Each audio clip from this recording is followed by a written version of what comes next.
Bienvenue pour le Tour des Stades, on va débriefer ensemble la 29e journée du championnat national. Bienvenue sur FFF TV, merci d'être toujours aussi nombreux au rendez-vous. On va regarder un petit peu dans le détail ce qui s'est passé justement tout au long de ce week-end. Une 29e journée qui était éparpillée entre le vendredi et le lundi. 23 buts déjà inscrits ce week-end, 3 victoires à l'extérieur, c'est plutôt intéressant.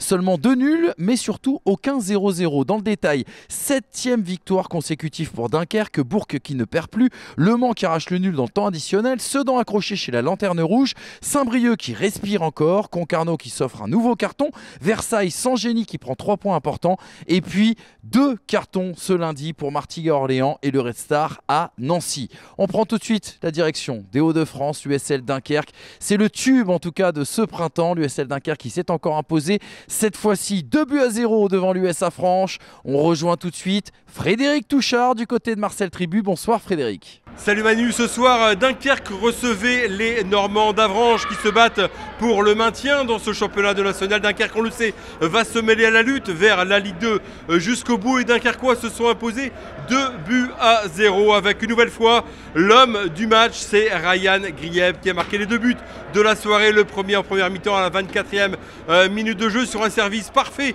de Driss Richard, le deuxième en deuxième période à la 76e minute avec un service une nouvelle fois d'Alain Ipiélé pour inscrire le but du break, et les Avranchinais ont été loin de s'approcher des buts d'Arnaud Balijon qui a passé une soirée relativement tranquille, tout comme Yannick Mbonné, le défenseur central, qui lui aussi a réalisé une très belle partie défensive. Dunkerque s'est donc imposé 2-0, continue sa marche en avant, 7 victoires lors des 7 derniers matchs, et Dunkerque qui va donc jouer la semaine prochaine face à Martigues, le match au sommet de ce championnat national.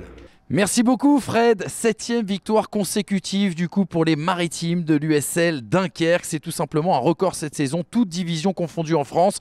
Comme le disait Fred, on s'arrête aussi quelques instants sur la performance de Ryan Grieb, sacré meilleur joueur du championnat au mois de mars, qui signe cette fois-ci un doublé. Grieb, l'ancien Toulonnais, homme en forme des Maritimes dans cette fin de saison, du côté de l'US Avranches Mont-Saint-Michel, connu pour son style de jeu assez offensif. Les Avranchinais en difficulté, qui enchaîne une 3e défaite consécutive qui, avant cette 29e journée, Damien Hott indiquait qu'il leur manquait encore 2 victoires pour valider définitivement le maintien en championnat de national. 2 victoires attendues donc pour ces 5 dernières journées. On restera attentif sur les prestations avranchinaises. On le rappelle, Avranches, le doyen de ce championnat de national. Plusieurs réactions en après-match. On va tout de suite commencer, donner forcément l'honneur aux Maritimes Avranchinais et à un coach à qui tout sourit jusqu'à présent. C'est bien sûr Mathieu Chabert, 7 matchs, 7 victoires depuis son arrivée dans les Hauts-de-France. Mathieu Chabert donc, qui pour le moment a réalisé un record, toutes divisions confondues en France. On écoute Mathieu Chabert. Mathieu, on a vu un Dunkerque plein de confiance ce soir. Ça avance quand même bien pour vous? On continue à avancer tout simplement, sans voir plus loin que le match qui suit. On est concentré sur notre adversaire, on essaye d'être performant contre l'équipe contre laquelle on joue.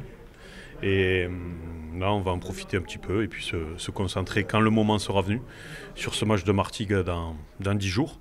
Mais c'est bien, c'est quelque chose de très agréable à vivre.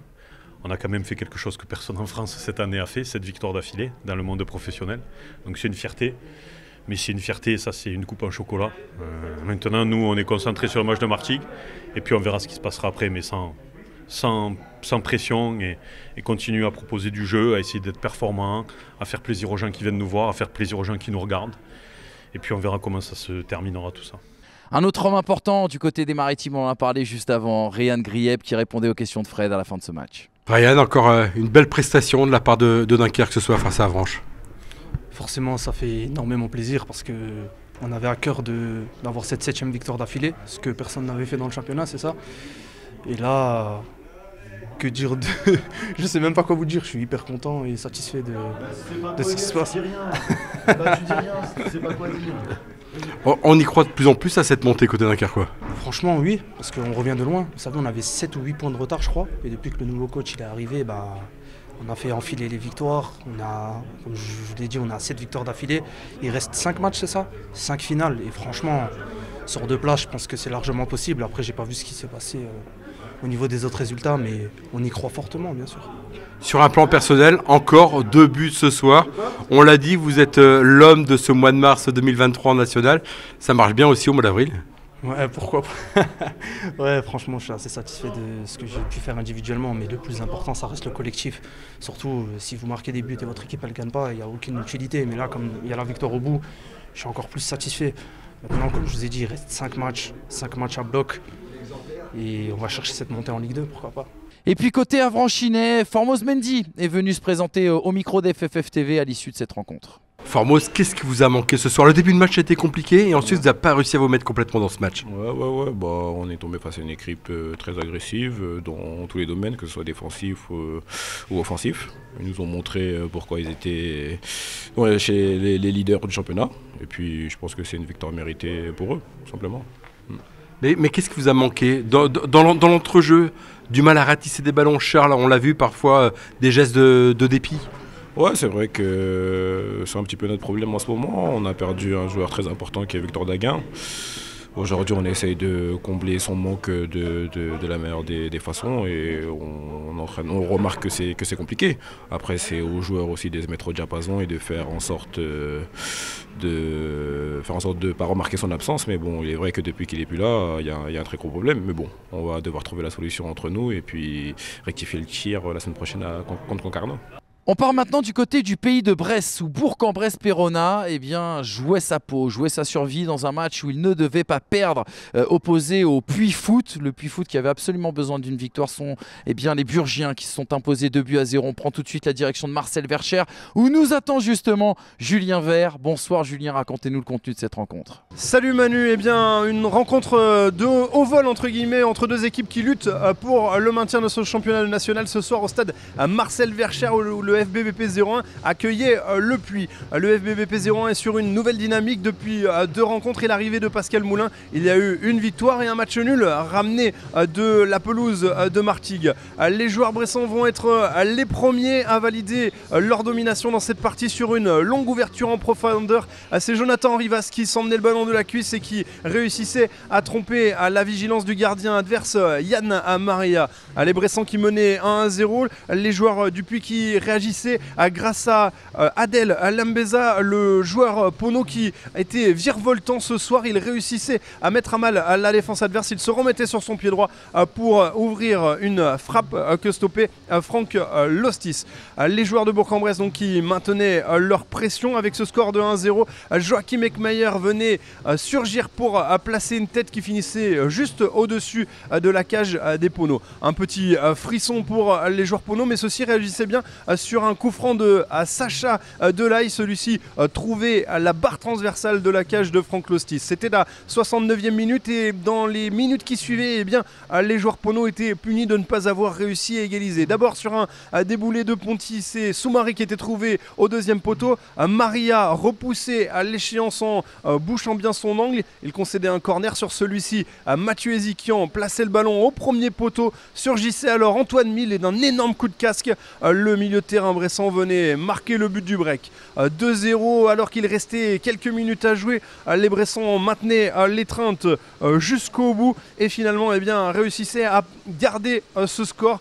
Cela leur permet d'obtenir une deuxième victoire en 3 matchs. Ils sont invaincus depuis l'arrivée du nouveau coach Pascal Moulin et surtout ils progressent et évitent de rester dans cette zone de relégation.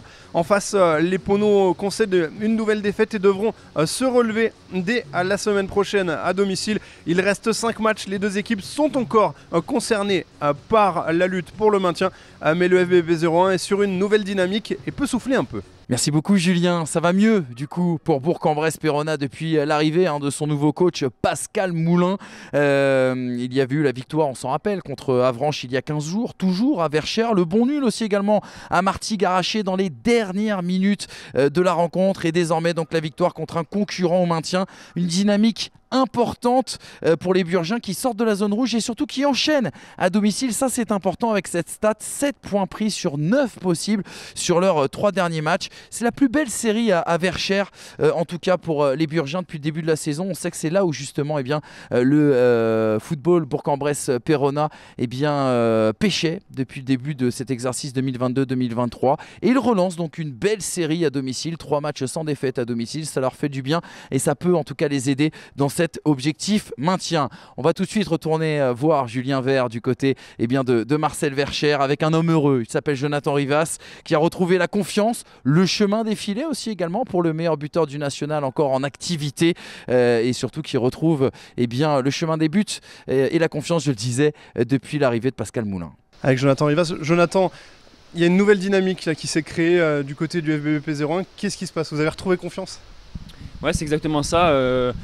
Toute l'équipe a repris confiance avec l'arrivée du coach Pascal Moulin. Il nous a dit que voilà, on avait du talent, qu'on n'avait rien à faire à cette place-là au niveau du classement. Et aujourd'hui, ça se démontre. On a fait un gros match. On prend 3 points qui étaient importants pour nous parce qu'on voit le classement, ça va être très serré jusqu'au bout. Donc ouais, vraiment beaucoup de confiance, je pense qu'il se dégage sur ce match-là. Désormais, votre équipe est dans une bonne dynamique, elle est un petit peu sortie de la zone rouge.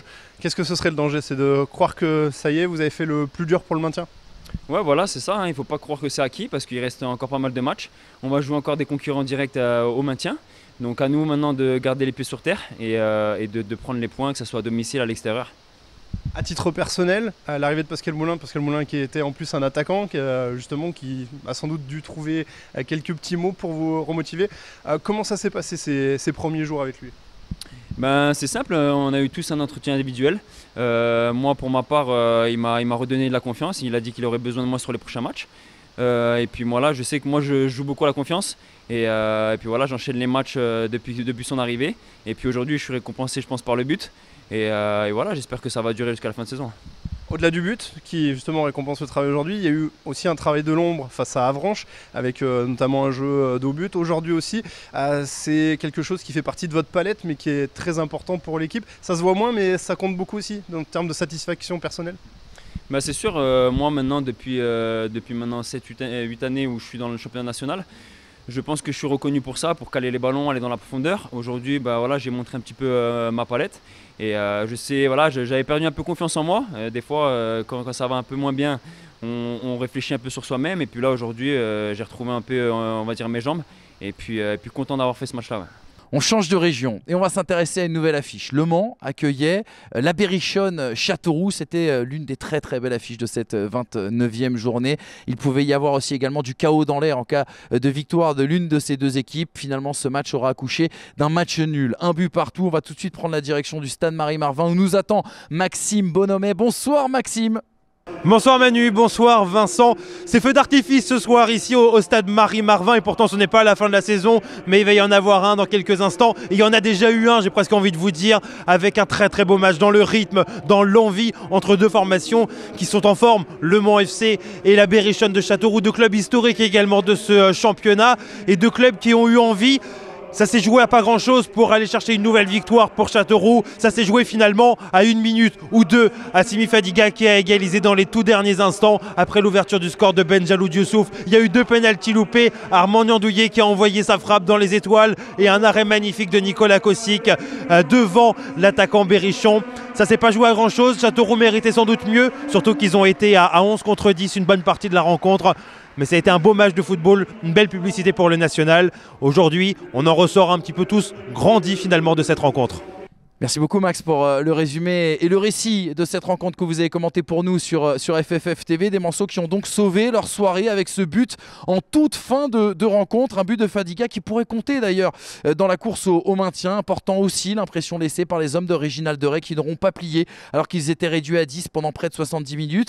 De l'agressivité, une envie aussi appréciable pour un jeune effectif qui n'était pas préparé pour jouer le maintien. Réginald Deray avait dit il y a quelques semaines qu'il qu'il s'attendait, qu'il attendait surtout plus de caractère. Ces joueurs ont donc répondu présents sur le terrain. 3e match quand même sans défaite pour les 100 et or qui se donnent donc un petit peu d'air, même si rien n'est terminé et rien n'est fait surtout pour le maintien du Mans FC. Et puis à l'inverse, du côté de Châteauroux, à coup sûr, l'équipe en forme de cette fin de saison, relégable il y a encore quelques semaines, les hommes de Maxence Flachez qui n'ont plus qu'un point à prendre pour valider leur maintien. La Berry, c'est quand même 4 victoires sur ses 6 derniers matchs. On saluera d'ailleurs au passage Michel Denisot, dirigeant historique de la Berry, qui a annoncé après le match qu'il quittait toute fonction au club le jour de son anniversaire. Joyeux anniversaire et bon vent à Michel Denisot, grande personnalité bien sûr du football français. On retourne du côté de Marie-Marvin où les équipes de la communication du Mans FC nous ont livré cette réaction, celle d'un coach forcément soulagé avec ce point obtenu dans les toutes dernières minutes de la rencontre. Réginald Deray. Mais ce que je retiens avant tout, au-delà du jeu et puis la combativité qu'on a pu y mettre en infériorité, c'est d'être capable de revenir au score à 10 contre 11 à la dernière minute avec un penalty manqué 2 minutes avant. Voilà. Et ça, c'est pour moi le point le plus important ce soir, d'avoir su montrer le caractère pour aller chercher ce point du nul, qui, dans l'esprit, sera un point très important par rapport au maintien et qui, dans l'esprit, pour moi, est un point de synonyme de victoire. Et puis le stade a suivi aussi, c'est important ce soir. Les supporters nous ont permis d'aller arracher ce point, nous donner la force et l'énergie d'aller le faire. Voilà. Après, c'est l'histoire d'un match, mais je vais retenir le positif sur le fait qu'on a été chercher jusqu'au bout et ce point comptera forcément pour l'objectif maintien. Cap au sud désormais, direction l'île de Beauté, la Corse, le FC Borgo qui accueillait le CS Sedan Ardennes avec un nouveau match nul. La presse quotidienne régionale, notamment encore ce matin, parlait d'un nul miraculeux pour les Borgolais. Prenons l'avis tout de suite de notre correspondant sur place, Jean-Philippe Thibaudot. Bonsoir Jean-Philippe, racontez-nous ce que vous avez vécu sur FFF TV pour nous. Salut Manu, et oui effectivement cette période de Pâques, cette équipe du FC Borgo qui poursuit son chemin de croix avec cette nouvelle désillusion à domicile, avec ce match nul, un but partout face à Sedan. Pourtant les Corses avaient ouvert très rapidement le score dans cette rencontre par l'intermédiaire de Doumbia à la 2e minute, mais cette équipe du FC Borgo n'a pas su profiter de la passivité des Sedanais qui pendant près d'une heure sont complètement passés à côté de leur sujet, des Sedanais qui ont même eu 2 pénaltys dans cette rencontre, un en première période, un en seconde période, 2 pénaltys stoppé par Hugo Parbet. C'est dire la rencontre difficile ce soir pour cette équipe de Sedan qui aura réagi sur un coup du sort, sur une énorme erreur défensive de cette équipe du FC Borgo à la 69e minute qui a permis à Ramalingom d'égaliser pour cette équipe de Sedan et de venir gratter un point ô combien important dans la course au maintien pour les hommes d'Olivier Saraglia. En revanche, pour cette équipe de Borgo, on le disait, c'est une nouvelle désillusion, une équipe de Borgo qui pourrait être officiellement relégué dès la semaine prochaine. Merci beaucoup Jean-Philippe. On avait vu un FC Borgo quelque peu timoré ces dernières semaines qui ont su réagir avec une belle entame, un petit peu comme face à Saint-Brieuc. Ils ont réussi notamment à marquer les premiers. Ils se sont montrés surtout à la différence du match contre Saint-Brieuc, solide, agressif, parfois un peu trop, à l'image notamment des 2 pénaltys concédés. Il faut saluer d'ailleurs l'énorme match du gardien Barbet qui est le grand artisan de ce match nul et de ce point récupéré par la Lanterne Rouge. Mais au final, Borgo est au bord du précipice. 4 points pris sur 18 possibles sur ces dernières rencontres. Comptablement, c'est malheureusement un peu mince pour espérer notamment se sauver. À l'inverse du côté de Sedan, 7e avant son déplacement en Corse, les hommes notamment d'Olivier Saragaglia se devaient d'engranger pour prendre ses distances justement avec la zone de relégation. Les Ardennais qui n'ont pas une marge énorme, eux qui n'ont remporté qu'une seule de leurs 7 dernières rencontres. Alors à défaut de gagner, on pourra signaler quand même qu'ils ont limité la casse à Borgo en rapportant le point du match nul. Il manque une victoire aux hommes d'Olivier Saragaglia pour définitivement valider ce maintien et se mettre à l'abri. Après la Corse, prenons des nouvelles d'un entraîneur corse, mais qui est, lui, désormais du côté des Pays de la Loire. Le SO Cholet qui accueillait le stade briochin. Jérôme Lecomte nous y attend, justement, du côté du Parc des Sports de Cholet, en bonne compagnie avec Karim Mokedem, l'homme qui pourrait réaliser, pourquoi pas, un miracle cette saison, en tout cas qui a validé une victoire ô combien importante face au SO Cholet. Bonsoir Manu, ce match très important entre le Stade Briochin et le SO Cholet. Le SO Cholet qui est resté sur 2 défaites de rang face au Mans et face à Châteauroux. Et le Stade Briochin qui commence sa survie et notamment par ce match face au SO Cholet. Karim Mokedem est avec moi pour parler de ce match important et vous avez finalement pris les 3 points. Oui, tout à fait. Bonsoir Manu. C'était important pour nous, on sait très bien qu'il nous restait 7 matchs, on a un match en retard face à Nancy, mais il faut pas compter ce match comme gagné, parce que c'est souvent un petit peu ce que font les joueurs en se disant on va gagner ce match. Mais avant de parler du futur, il faut parler du présent déjà, et cette victoire, pour nous c'était important, on savait très bien que Cholet était sur 2 défaites, mais qu'ils allaient tout faire pour essayer de l'emporter. Je pense qu'on a fait une bonne heure, franchement on a notamment une très bonne première mi-temps, on marque, ils font 2 sauvetages sur la ligne, il ne faut pas l'oublier aussi, et il y a 2 situations qu'on joue mal. Et après, dans la dernière demi-heure, j'ai envie de dire, il y a le spectre de Versailles de la semaine dernière où on se fait rejoindre à la 94e qui ressurgit. Et alors c'était pas très, très beau à voir de la 60 à la 94e pour les spectateurs, je suis désolé. Mais pour nous, ce soir, l'important, c'était vraiment les 3 points, quoi. L'opération survie, en tout cas pour rester dans ce championnat national, a bien démarré pour le Stade Briochin. Quant à Cholet, désormais, il va falloir batailler aussi pour le maintien. Merci beaucoup Jérôme, merci à Karim Mokedem aussi également d'être venu au micro d'FFF TV.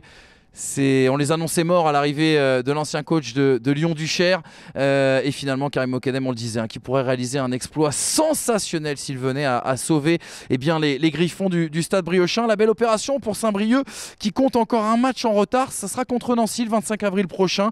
Les Stade Briochin qui n'a plus le choix, qui n'a pas à calculer, qui doit prendre les matchs les uns après les autres, qui doit réaliser presque un parcours de coupe en l'emportant systématiquement et en espérant que les autres fassent un faux pas. Les Costamoricains qui n'avaient remporté que 5 matchs depuis le début de saison et qui enchaînent en tout cas les succès pour essayer de combler leur retard sur les équipes adverses. Il y a eu le succès à Cholet donc vendredi qui lui permet donc de doubler une autre équipe dans cette course au maintien, le Puy en l'occurrence. Et puis encore un but surtout pour Hicham Benkaït. C'est le tube de l'année du côté des Briochins. Hicham Benkaït, si Saint-Brieuc venait à se sauver, qui mériterait presque qu'on lui fasse une statue du côté du stade Fred Aubert. À l'inverse, pour Cholet, cette contre-performance à domicile qui pose le doute avec un 4e match sans victoire, une 3e défaite consécutive. Attention, si la montée était possible il y a encore 2 mois, le maintien lui n'est pas encore acté. Après Cholet, après les Pays de la Loire, on prend tout de suite la direction de la Bretagne. L'US Concarneau qui recevait une équipe francilienne en plein doute, le Paris 13 Atlético. Victoire des Tonniers, 3-0. Gaëtan Pinel, le druide breton, pour nous raconter justement le scénario de ce match. Bonsoir Gaëtan. Salut Manu, effectivement, victoire de Concarneau 3-0 face au Paris 13 Atlético avec des Concarnois qui ont ouvert le score à l'issue d'une première période plutôt fermée, plutôt cadenassée. Mais il a fallu ce geste d'Axel Camblan à la 45e minute pour prendre les devants, permettre à Concarneau de prendre les devants. Un but en fin de première période, un autre au retour des vestiaires à la 52e. Lorsqu'Issouf Paro est venu marquer à l'issue de ce corner renvoyé, puis revenu dans la surface de réparation. Paro qui, comme Camblan, a marqué son premier but de la saison avec l'USC. 2-0, puis 3. Tout s'est alors libéré pour l'USC, forcément avec cet avantage confortable. Les hommes de Stéphane Le Mignan ont déroulé un peu plus ensuite pour aller marquer ce 3e but en 2 temps avec Fed El Koumisti, lui qui avait marqué face au Paris 13 Atlético avec Le Mans lors de la phase aller. Il marque cette fois avec l'US Concarneau en 2 temps. Ça fait 3-0 pour l'USC qui confirme après sa victoire face au Red Star la semaine passée 4-1. Les Concarnois restent dans le haut du panier de ce classement de national pendant que les Parisiens eux restent dans le bas de tableau et les chances de maintien qui s'amenuisent de plus en plus pour le Paris 13 Atlético. Merci Gaëtan, c'est la principale information de cette fin de saison. Concarneau qui retrouve un rythme de croisière digne d'un prétendant à la montée en Ligue 2. Les Tonniers qui avaient craqué l'an dernier, on s'en rappelle, à la même période et qui s'affirment de plus en plus. Une semaine après avoir étrillé le Red Star, à Bauer, les hommes de Stéphane Le Mignan s'offrent le scalp d'un autre francilien. Le Paris 13 Atlético, encore avec la manière, 3-0, 7 buts quand même inscrits en 2 matchs pour les Bretons. Un bilan aussi également éloquent de 22 points pris sur les 10 derniers matchs. Et un Fed El Koumisti, encore une fois des grandes soirs. Il a encore marqué Fed El Koumisti et il prend la tête du classement des buteurs aux côtés d'Armand Niandouillet. A l'inverse pour le Paris 13 Atlético, c'est 4 matchs sans victoire successifs, dont 3 défaites, surtout les joueurs des Gobelins qui n'ont marqué qu'une seule fois lors de leurs 5 derniers matchs. Aucun but sur leurs 4 dernières rencontres. Le Paris 13 qui s'enfonce et qui voit surtout les portes du National 2 se rapprocher malheureusement. On va tout de suite retourner à Guipiriou, prendre des nouvelles de Gaëtan Pinel qui est en bonne compagnie avec un homme qui a fêté son premier but en championnat national. C'est Axel Camblan, le jeune tonnier tonitruant dans cette fin de saison. Axel, confirmation de la victoire la semaine dernière au Red Star, avec encore 3 buts d'écart ce soir, c'est une soirée parfaite. Ouais, vraiment parfait. On est très content, voilà, on prend 3 points, on reste en haut. C'était l'objectif. Tu marques personnellement ton premier but aussi avec Concarneau. Raconte-nous déjà ce but, ce geste. Ouais, Max qui centre et j'essaye de contrôler. La balle me reste dans les pieds et puis j'enchaîne rapidement. J'essaye d'ouvrir mon pied. Et voilà, j'ai de la réussite, tant mieux. C'est quoi le sentiment au moment où le ballon finit au fond, que tu marques ton premier but avec ton équipe? Ouais, très content. En plus, c'était devant les supporters. Ouais, énorme. Et même les coéquipiers étaient super contents pour moi. La suite maintenant, il y a évidemment les 5 derniers matchs de la saison. Vous êtes mieux parti que jamais finalement pour aller au bout, chercher l'objectif de la montée. Ouais, c'est ça, le coach vient de le dire. En fait, on l'avait dit avant, c'était 6 finales. Voilà, maintenant il en reste 5. Et voilà, on est tout en haut, c'est ce qu'on voulait depuis le début. Et voilà, maintenant à nous de faire le taf sur les 5 derniers matchs. Allez, retournons du côté de l'Île-de-France. Le FC Versailles, un peu en difficulté dans le contenu notamment et dans les résultats ces dernières semaines, qui accueillait le FC Villefranche qui jouait tout simplement sa peau. Victoire par la plus courte des marges. 1-0 des Yvelinois, des Franciliens. C'est tout simplement François Poulet qui a commenté ce match et qui va nous raconter justement le récit du scénario d'un match un petit peu terne mais d'une victoire importante pour les Versaillais. Bonsoir François. Salut Manu, salut à tous. Le débrief de ce Versailles-Villefranche, c'était un match disputé entre une équipe de Versailles qui joue la montée et Villefranche qui joue le maintien. Il n'y a pas eu beaucoup d'occasions, il y a surtout une équipe de Versailles très réaliste avec une énorme occasion transformée par le désormais co-meilleur buteur Mondi Prunier, magnifiquement servi par le Borgne et l'enchaînement, vous le voyez, il est superbe, il est parfait. Villefranche a essayé de réagir, s'est créé des occasions. Il y a eu ce sauvetage de Thibaut Jacques qui nous l'a d'ailleurs expliqué. Mais voilà, Versailles a remporté 3 points extrêmement importants dans la course à la montée. Et Villefranche va devoir continuer de se battre pour tenter de se maintenir après 2 saisons extraordinaires en barrage. Et bien voilà, maintenant il va falloir se maintenir pour le FC Villefranche-Beaujolais. Merci beaucoup François, une victoire donc sans la manière pour le FC Versailles, mais une victoire surtout qui fait du bien aux Yvelinois qui marquent clairement le pas ces dernières semaines. Une seule victoire d'ailleurs sur les 7 derniers matchs. La stat éloquente pour les hommes de Chris, avec le trou fait notamment par les 3 équipes de tête. Tout autre résultat qu'une victoire était interdit pour le coach brésilien et ses hommes. A l'inverse, Villefranche barragiste lors des 2 dernières saisons qui restent relégables. Les hommes d'Hervé de la Major inconstant ces dernières semaines. Il y a vu, on s'en rappelle, la victoire contre la Lanterne Rouge Borgo la semaine dernière, la défaite il y a 15 jours à Nancy 3-2, le nul contre Concarneau. Rien n'est terminé pour les Tigres caladois qui pointent désormais à 3 points de la sortie de cette zone de relégation. Mais attention, un gros calendrier les attend. Cholet, Châteauroux, Saint-Brieuc, Le Mans, Sedan, que des équipes qui n'ont pas encore sauvé leur peau dans ce championnat national. Donc il y aura en tout cas de gros défis à relever pour les hommes de Hervé de la Major. Encore une fois, quelques réactions glanées par François Poulet et Isaline Roland, bien sûr, à l'issue de cette rencontre. Thibaut Jacques, commençons par lui, bien sûr, le défenseur goléador du FC Versailles qui réagissait donc au micro d'FFF TV. Bon Thibaut, victoire, elle est importante, celle-là, elle a été dure, mais vous prenez les 3 points ce soir.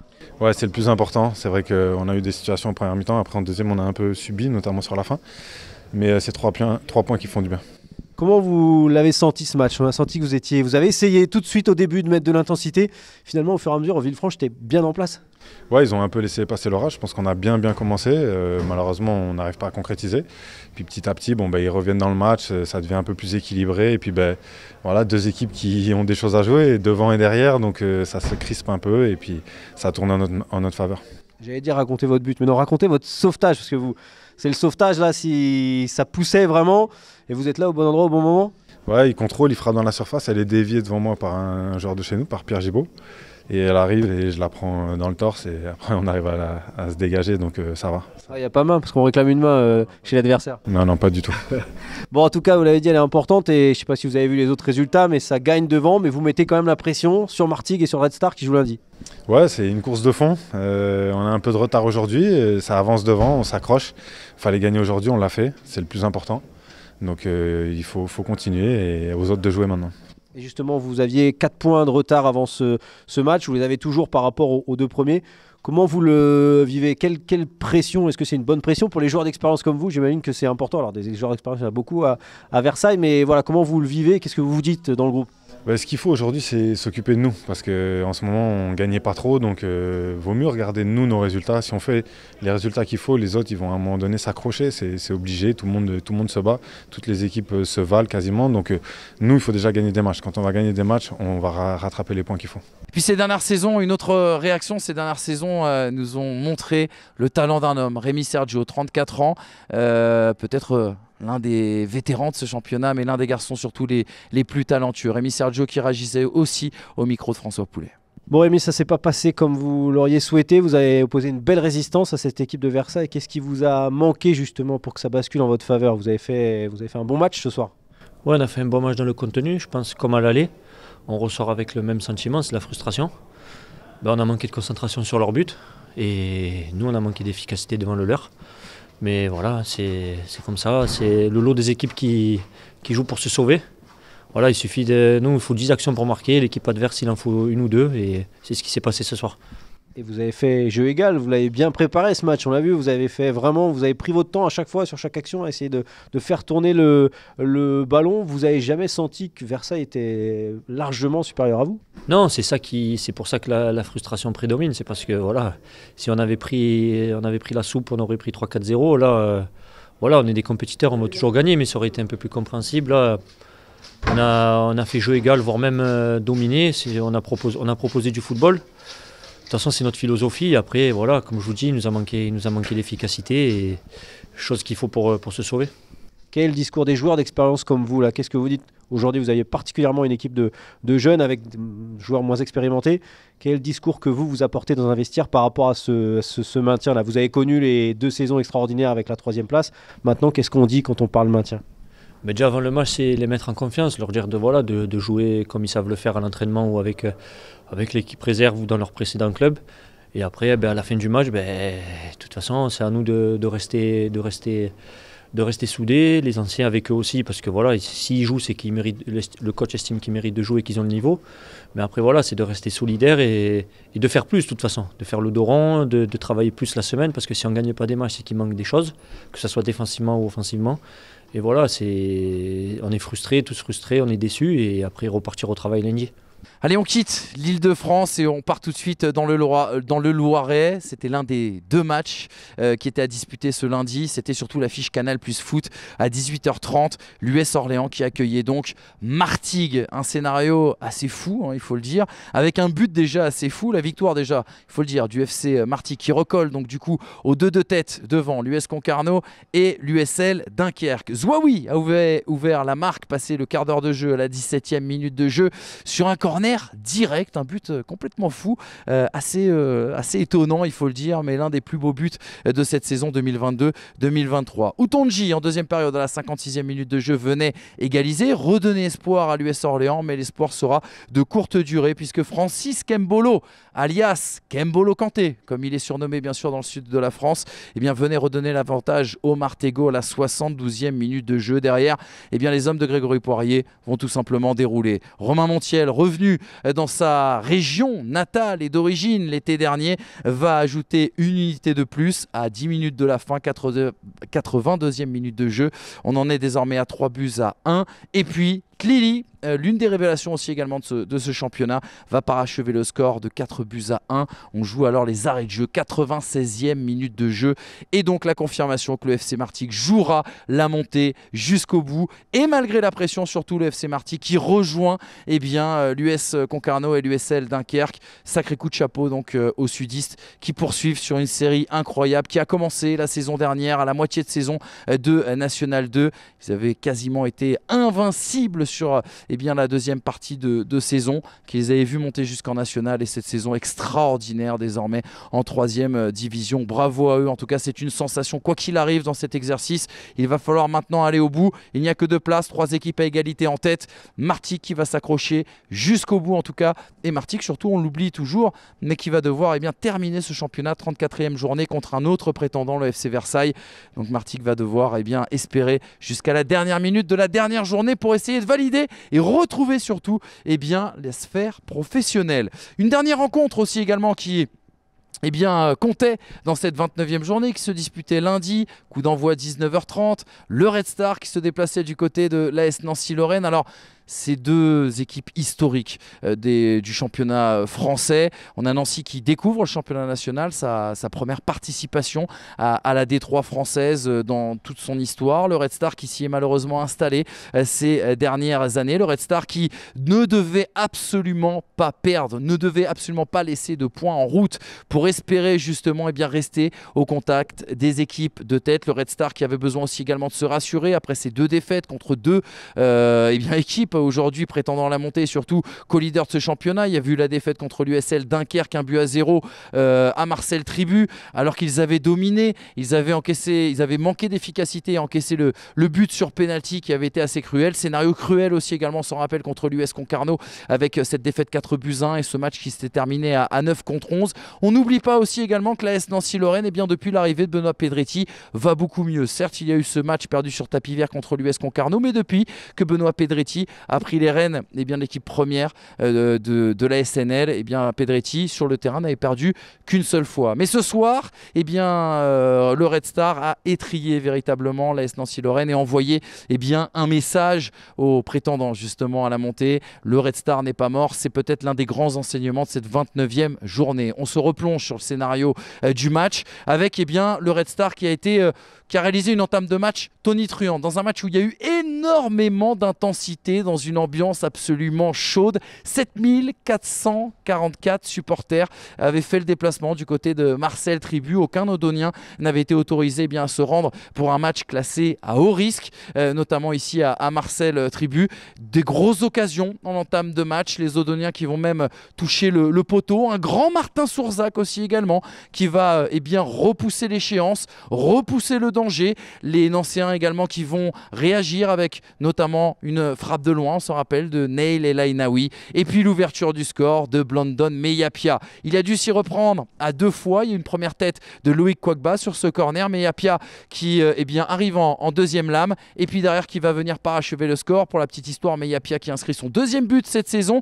Il avait déjà marqué au match aller contre l'AS Nancy-Lorraine et offert les 3 points à l'époque au Red Star. À ce moment-là, on était bien sûr au mois de décembre et ça planait pour le Red Star. Juste avant la pause, Nancy va avoir l'occasion de revenir dans cette rencontre avec Pellegrini qui va croire avoir marqué. On avait tous cru que Pellegrini avait poussé ce ballon au fond des filets, mais la faute, un énorme Ludovic Butel qui va non pas faire un arrêt mais presque annuler ce but. Les 2 équipes qui rentrent au vestiaire avec cet avantage en tout cas pour le Red Star de 1-0. Au retour de la pause, on repart exactement tambour battant sur le même rythme. L'occasion énorme de Thomas Robinet qui sera à ce moment-là le tournant du match, puisque derrière le Red Star va dérouler. Giovanni Kanga, l'enfant du club qui va inscrire sa 6e réalisation dans cette édition 2022-2023 à la 54e minute de jeu.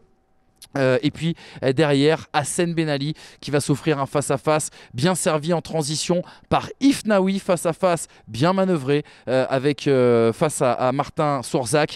Hassen Ben Ali qui va asséner un coup de grisou au stade Marcel Picot. On en est à ce moment-là à 3-1, l'heure de jeu est passée, le break a été fait, la cabane est tombée sur les chiens et puis Achille Anani, entré en cours de jeu. Achille Anani qui était en difficulté ces dernières semaines, en manque de confiance, qui n'avait toujours pas marqué sous le maillot odonien, club qu'il a rejoint l'été dernier. Achille Anani qui va aller s'offrir un but après un excellent travail, il faut le dire, de Hassen Ben Ali côté droit, qui s'offre un petit pont, qui va centrer et qui reprend. Première attention, Achille Anani, l'ancien Grenoblois, donc qui débloque son compteur but et surtout va se faire du bien au moral et peut-être lance enfin sa saison. Une victoire très importante, on le disait, pour le Red Star qui n'est pas mort, qui envoie un message au reste du championnat, qui devra attendre aussi également un faux pas faudra des équipes devant pour pouvoir espérer recoller à la tête du classement. Mais le Red Star en tout cas a fait une très belle impression pour une rencontre, il faut le dire, d'un très haut niveau dans ce championnat de national. Plusieurs réactions à l'issue de cette rencontre. On va notamment donner tout de suite la parole à Bibey, forcément un entraîneur ravi, fier et satisfait d'avoir fait taire les critiques, notamment après ces 2 matchs perdus les 2 dernières semaines. Oui, ça après, vous savez, depuis quelques jours, j'entendais presque qu'on était mort et enterré parce qu'on était à 7 points. C'est un championnat qui est difficile. On a perdu 2 matchs de suite, c'était la première fois de la saison et les garçons étaient dans un moment difficile, mais il faut savoir que Dunkerque, la défaite de Dunkerque était arrivée après une série de 3 matchs en l'espace de 7 jours. On perd contre Concarneau dans un scénario où on est à 9, donc il faut aussi relativiser les résultats et je savais que mon groupe était concentré. Aujourd'hui on a complètement changé de système, on a un petit peu innové dans notre système, on est passé à 3 et ça a bien fonctionné. En tout cas on a mis notre emprise sur le match, on a un petit peu souffert en fin de match mais c'est tout à fait logique, mais je suis très content pour les garçons parce qu'ils le méritent. Grosse satisfaction aussi, c'est que quasiment tous les attaquants ont marqué. Ben Ali, Achille Anani qui est rentré, on vous a vu faire une très belle accolade. Vous pouvez nous en dire quelques petits mots? Oui, parce qu'en fait, je sais ce qu'est ce métier. Je l'ai vécu, j'ai joué pendant 14 ans et c'est un métier qui est dur et qui est impitoyable. Et en fin de compte, Achille est arrivé de Grenoble avec un statut, avec l'envie de réussir et il vit une saison qui est difficile. Donc, et je le vois tous les jours travailler à l'entraînement et je lui ai toujours dit je te lâcherai jamais. Je te lâcherai jamais jusqu'au 26 mai, je te maintiendrai sous pression, je te maintiendrai ma confiance. Et ce qu'il vit ce soir, je suis très content parce que quand il rentre sur le banc, je lui dis écoute, le ballon tu vas l'avoir et tu vas la mettre au fond. Alors après c'est son talent à lui, mais je suis très content parce que je sais à quel point c'est difficile de vivre ça, de ne pas jouer, d'arriver dans un club de Ligue 2 en plus et il arrive en national, il ne joue pas. Mais il reste à l'entraînement, celui qui pousse tout le monde et qui entraîne tout le monde, donc c'est une vraie satisfaction pour lui ce soir. Après Abibey, donnons la parole à Neil Elainaoui. C'est le jeune capitaine de l'AS Nancy-Lorraine, l'une des grandes révélations de cette saison. Il fallait du cran, il fallait aussi du courage pour venir commenter cette lourde défaite. C'est la première fois que l'AS Nancy-Lorraine encaissait 4 buts à Marcel Picot. Cette saison, c'est la première fois que l'AS Nancy-Lorraine encaissait même 4 buts tout court dans cette saison 2022-2023. Neil Elainaoui pour une réaction à chaud et vous allez le voir, il se projette tout de suite sur la prochaine rencontre. C'est vrai que on prend un but en première mi-temps juste avant la pause qui nous fait assez mal. Je pense qu'on a l'occasion d'en mettre une ou deux en première mi-temps. Et bon après, c'est vrai qu'en deuxième mi-temps, ils ont bien joué les couches, puis ils ont dû mettre 2 ou 3 sur des contres. Mais ouais, ça là, elle fait mal, mais bon voilà, faut vite passer à autre chose et se concentrer sur Paris Atlético là, vendredi. Ouais, car il y a 2 matchs cruciaux pour la SNL et son maintien. Déplacement chez le Paris 13 et Saint-Brieuc.